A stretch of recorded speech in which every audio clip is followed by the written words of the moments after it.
اندرا سومائے میلاد شہ ابرار ہے، عید دیوانوں کی جشن آمد سرکار ہے۔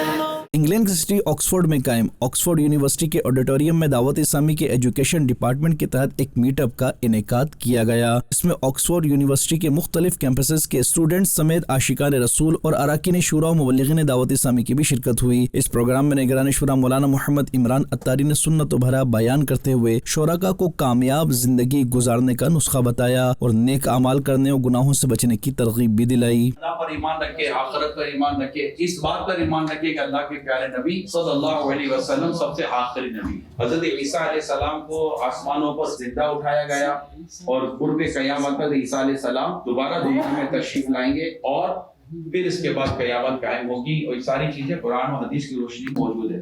میٹ اپ کے دوران اسٹوڈنٹس کی جانب سے مختلف موضوعات پر سوالات کیے گئے، جن کے نگران شورا مولانا محمد عمران اتاری نے جوابات دیتے ہوئے ان کی رہنمائی کی۔ میٹ اپ کے دوران نگران شورا نے 15واں جشن ولادت مصطفیٰ دھوم دھام و شان و شوکت سے منانے کا ذہن دیا۔ مدنی چینل کے ناظرین، آپ بھی دعوت اسلامی کے دینی کام کرتے رہیے اور اجر و ثواب پائیے۔ I learned a lot of basics that I didn't know. Hopefully more brothers will connect. Very nice experience, very good. They're very kind and friendly. Haji Imran Atari delivered an insightful speech regarding how we can live a better life as a Muslim. The event in Oxford today was really good. I think it was really useful and a good reminder for the youth. It was really good and I found it very informative. I attended the event today, alhamdulillah, here, the student event at Oxford University, and I found it very helpful. It was a beautiful event and it's really made me realise I want to learn as much as I can.